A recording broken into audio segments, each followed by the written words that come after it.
If you haven't watched the previous episode, Is the Love of Money the Root of All Evil? Please check that out first before listening to this video. Alright, let's begin. Opinions. Are they good? Are they bad? Are they neither right or wrong? Well, I asked a question, so that automatically defeats the third answer, because ultimately, in the end, an answer either has to be correct or incorrect. There's no gray area, and there is no proof of there being a gray area. There's one right, infinite wrongs. And if you believe in God and know of the context, you know there is only one God. So if Jesus is the way, the truth, and the life, as we know that he is the truth, then obviously there's only one truth, infinite wrongs.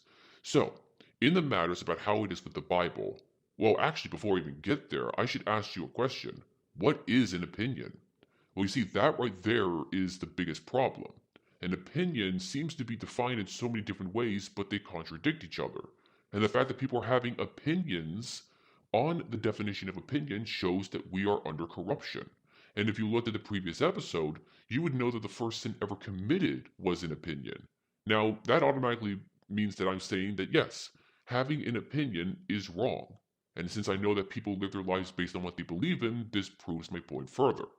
Now, before we get into it, noticing that there are so many definitions of opinion, there's also the contradictions about stating that when did the word opinion first originate? Last time I checked, it was the 14th century. But then when it comes to checking it again, you could find things like the 1800s, the 1600s. There's actually a lot of contradictions even to that, and that raises a huge issue. Now, when it comes to Bible verses, we know that we should not lean to our own understanding. That indeed is a huge issue. But a bigger thing to know is that in Proverbs 18 verse 2, a fool hath no delight in understanding, but that his heart may discover itself. This is implying about one not listening to God, but rather going with their own opinion. If you had another translation, you could find it like that, but I usually prefer myself the King James Version. But there's even more to it. What about the existence of opinions being used, in other ways?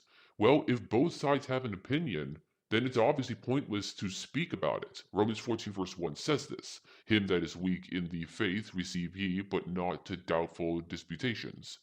And another one onto the matter is about what happens when people have opinions and why they have it. They have to question themselves directly on the matters of Galatians 1 verse 10. For do I now persuade men or God? Or do I seek to please men? For if I yet please men, I should not be the servant of Christ. Ultimately, in the end, we should know that an opinion would be, based on logic, a false belief held by no substantial truth. This ultimately shows that we should listen to God. God never has opinions. And to say otherwise is blasphemy, because you are implying that God is a liar. He is literally the truth itself. And when I gave out the evidence when it came to the first episode, is the Bible the Word of God? I've given out verses that actually prove this. We shouldn't have opinions because ultimately, in the end, we're choosing to believe our own things instead of actually doing the research to find out what the truth is. Practically speaking, opinions are just delusions founded by mankind because they don't want the truth. And that is exactly the issue. When it comes to mankind, it is the most common sin that's ever committed.